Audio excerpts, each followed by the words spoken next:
चलो ध्यान रखना।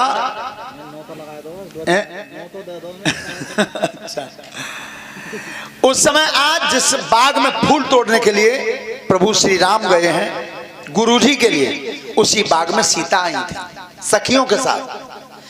तो एक लड़की ने कहा सीता मैया से कि बहन का बताऊंगा, जब बाग में दो लड़का इतने सुंदर आए हैं मैंने तो कबू ना देखे। और सही बात तो जगह उन्होंने द्वैन में वो सामरे रंग को बाकी तो तू कछु कहे ही मत। मोमा देख लियो तो जिमाले में पते मत बिजली सी चमकते कितने देख उते पल्ली भाई रोस में। तो आज सीता जी ने नजर भर के प्रभु श्री राम को देखा और श्री राम ने सीता मैया को देखा। ये लिखा है रामचरितमानस में, पंडित ज्वाला प्रसाद जी लिखते हैं सीता जी ने मन का वर्ण तो वहीं कर लिया था, मन का वर्ण वहीं बाग में हो गया था। यहां तक संकल्प ले लिया कि मेरे पिता ने जो धनुष रखा है वो धनुष टूटे और चाहे ना टूटे, पर मेरे हृदय सम्राट तो ये है। मन का वर्ण वहीं हो गया, लेकिन फिर भी कर्म करना होगा, कर्म करना आवश्यक है। और जीवन में ध्यान रखना, पढ़ने वाले बच्चे सब कर्म में और भाग्य में बड़ा कौन है? जो कर्महीन होते हैं वो तो जी सोच लेते हैं हमारे तो भाग्य में यही लिखो है। लेकिन एक बात बेटा जीवन में ध्यान रखना, कर्म में वो बल होता है कि वो भाग्य को भी बदल देता है। कर्म में वो बल होता है भाग्य को भी बदल देता है। तो आज सीता जी भवानी मैया के मठ के सामने पहुंची हैं और हाथ जोड़ के कहा क्या। और आज भी हम सभी अपनी बहनों से बेटियों से बताते हैं कि जब तुम व्रत रहती हो, उपवास करती हो, ये संतों की वाणी है जो हम तुम्हें बता रहे हैं, उपवास करती हो, व्रत रहती हो, उस समय प्रत्येक बेटी के मन में ये कामना होती है कि मुझे वरना सुंदर मिले, गुणवान मिले और विद्वान मिले। ध्यान रखना, तो यही कामना हर के अंदर होती है। तो इस कामना को लेकर के आज मंदिर के सामने गई है। तो वो रामचरितमानस की चौपाई है, उन्हें जिस दिन तुम व्रत रहो यही चौपाई पढ़ना। ध्यान रखना, भवानी मैया तुम्हारी इच्छा पूरी करेंगे। क्या लिखा है रामायण में कि गैया भवानी भवन बहोरी,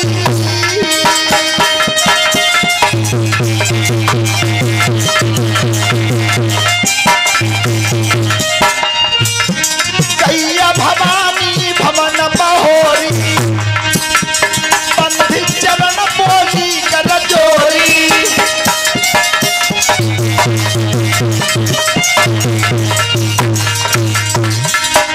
जय जय जय गिरिराज किशोरी, जय महेश मुख चंद्र चकोरी,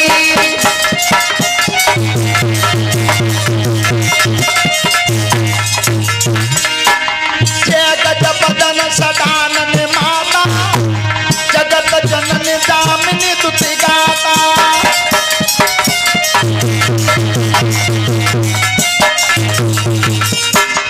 और जहां तक मेरी आवाज जा रही हो तो ये तो घोषणा हो ही चुकी है कि उस चौराहे पे पूरी सब्जी मिलनी है। और जिसकी भी कोई श्रद्धा करे, इच्छा करे, वो शाम तक सूचना दे दें हमारे जगदीश चाचा जी को। और किसी के मन में अगर कोई स्वागत हमारे प्रभु श्री राम का करना चाहते हो किसी भी तरह से, तो वो बता दें, जिससे पता चल जाए कि किनके दरवाजे पे का होना है। हाँ, बता जाए, वो सब नोट करवा दे हमारे जगदीश चाचा जी को। एक तो खानो नोट है ही गो है। अच्छा, बहुत सुंदर। हमारे जिन्होंने इस यज्ञ में नगर फेरी में जमुना दास जी ने धार दी है, वो कह रहे हैं कि हम पूरी बारात के लिए मीठा जल देंगे। बहुत सुंदर। निकबा में वो डरवा दियो थोड़ो सो। हाँ, लाल रंग को होता है। हाँ, बस वही होता है। हाँ, अब जी देख लियो, देनों का जगह मई है तो वहां घर जोरी जो रहे तो ठीक है। तो खानो बारात को उनकी तरफ से है, जल तुम्हारी तरफ से है वो, ठीक है। बहुत सुंदर। श्रोता बंधु, तो आज सीता जी ने आराधना की है उस मंदिर के सामने। गई भवानी भवन बहोरी, बंद चरण बोली कर जोरी, जय जय जय गिरिराज किशोरी, जय महेश मुख चंद, जय गज बदन सदानन माता, और जगत जनन दामिन दुत। और आगे फिर क्या बोली है मैया से, के तब नहीं आदि मध्य अवसाना, अमित प्रभाव वेद नहीं जाना।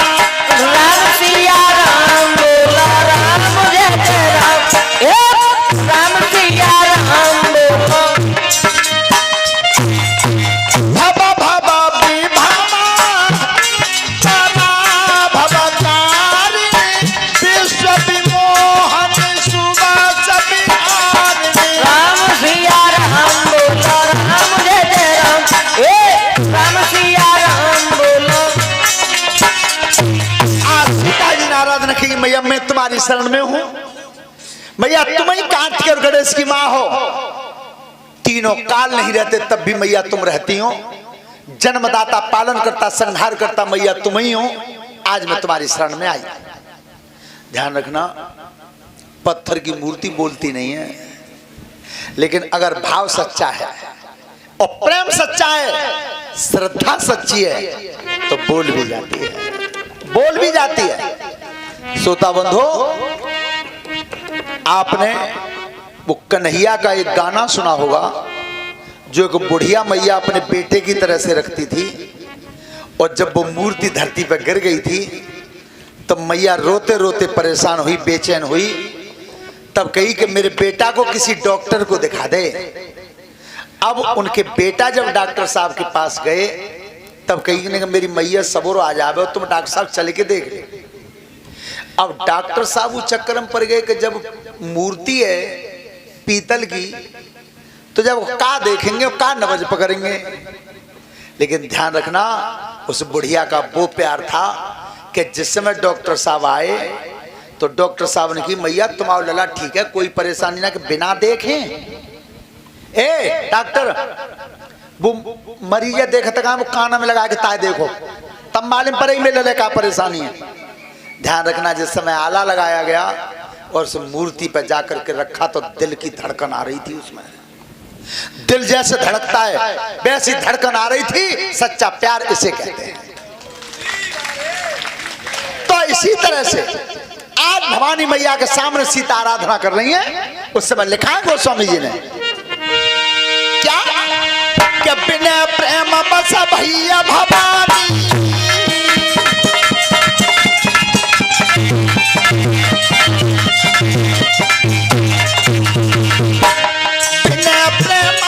भैया भवानी, और खसी माल पूरत मुस्कानी।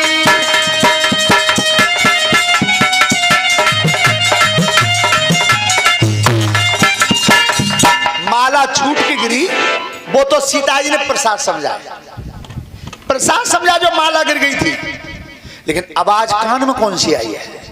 आवाज आ रही है कान में, कौन सी?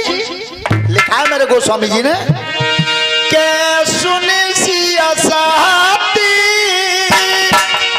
आशीष हमारी, पूजहि माना कामना तुम्हारी।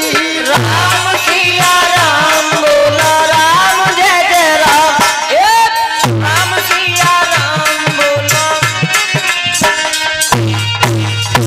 ध्यान रखना, कान में आवाज आई है कि सुन से सत्य आशीष हमारी, और पूजे मन कामना तुम्हारी। जाओ, तुम्हारी इच्छा पूरी होगी।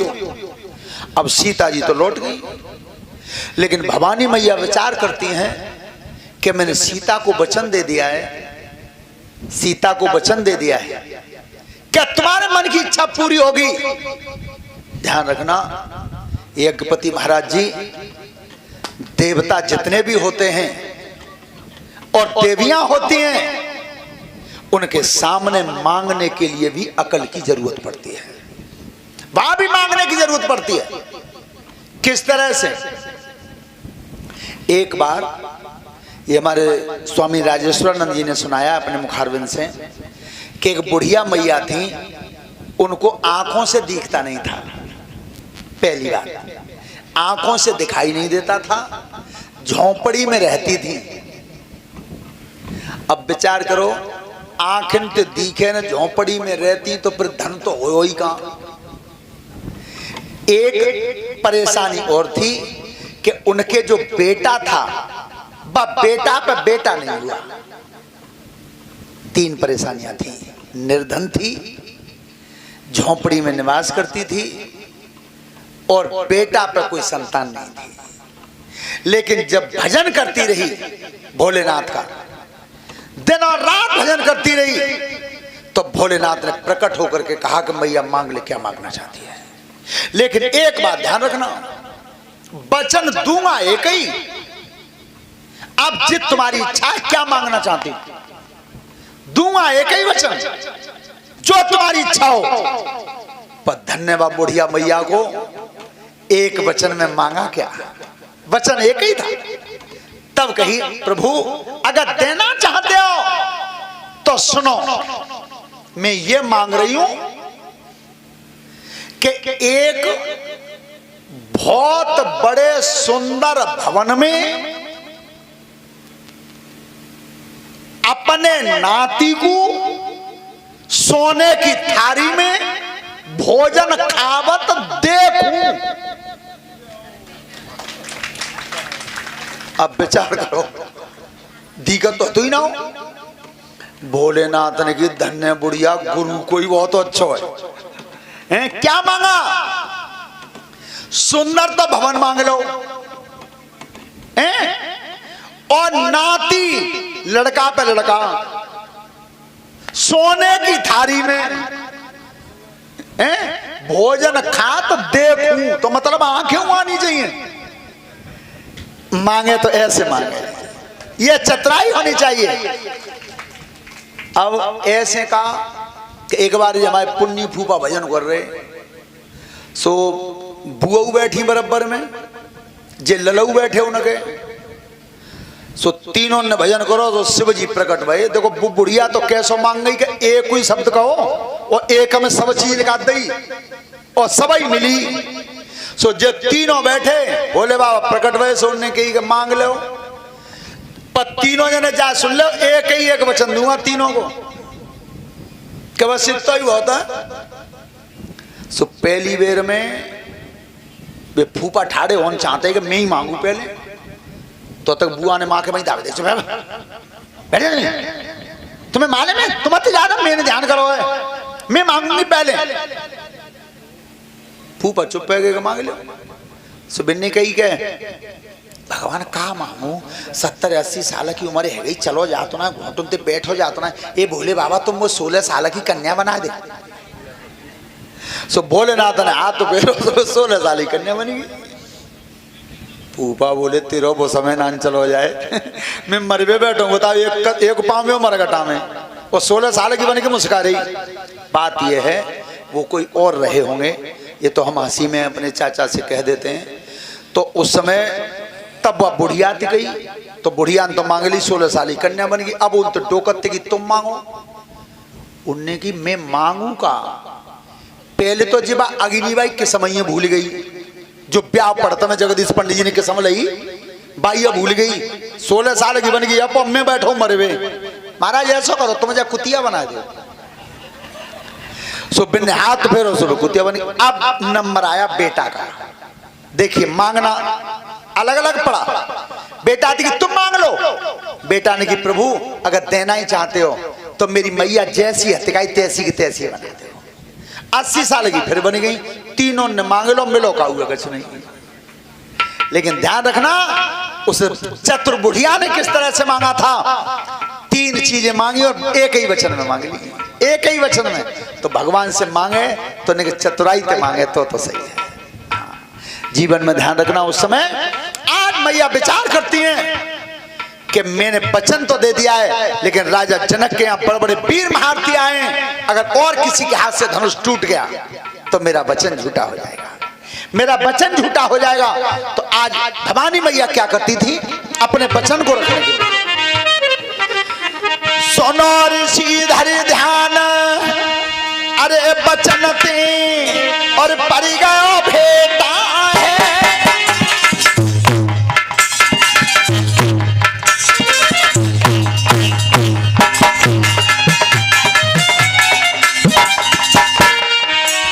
और सोच समझ के मात बुलाई लो अपनो बेटा है। अरे सोच समझ के मात बुलाई लो अपनो बेटा है। भैया सोच समझ के मात बुलाई लो। ध्यान रखना, यज्ञपति महाराज जी गणेश जी को बुलाया, गणेश भगवान को, और मेहतारी ने हुक्म दिया, क्या कहा? अरे चलो तू जनकपुरी जाइए,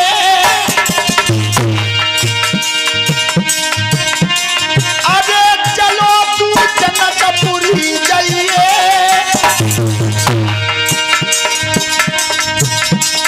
यज्ञ भूमि पे धनुष धनुष के ऊपर जमी जाइए।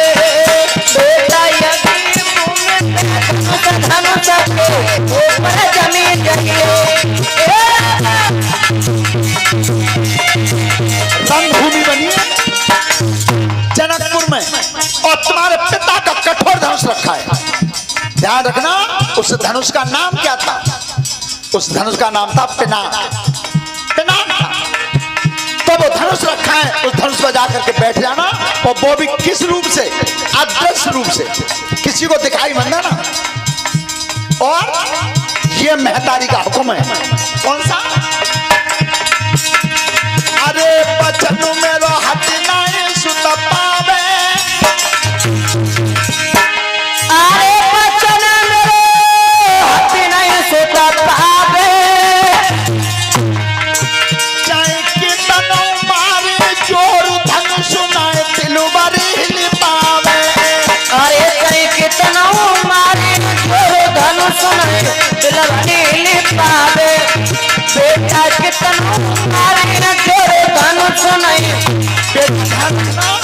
बड़े बड़े महारथी बैठे, पर धनुष का कितनों बल मारे, पर वो धनुष तिलवर हिले नहीं। हे गणेश भगवान बोले, मैया कैसी बात करती हूँ? एक एक की तो बात ही लगे, माँ जितने आए वे सब मिल के उठा में, तब भी नहीं हिलने दूंगा। जैसे ही गणेश जी चले, अब मेहतारी ने एक बात और कही, बेटा जा तो रहे पर सुनो, अरे बचन को भूल मती जाइए,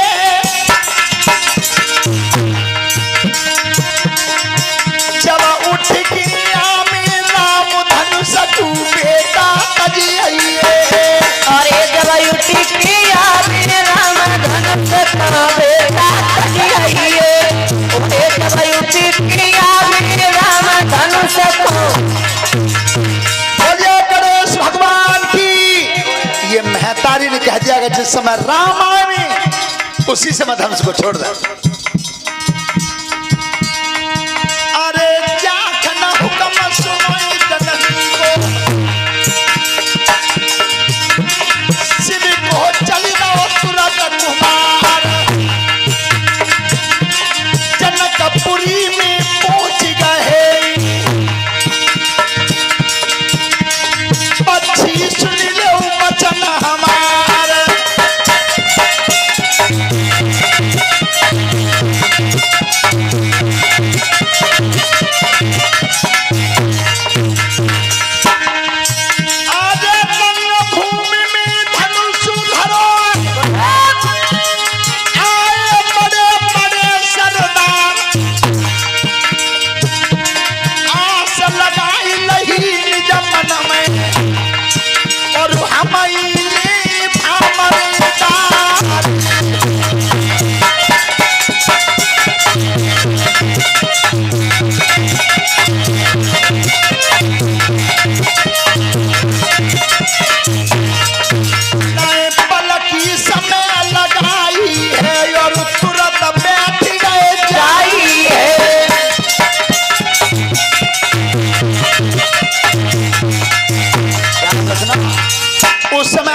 भगवान विराजमान हुए उस धनुष में, किसी को दिखाई नहीं दिए।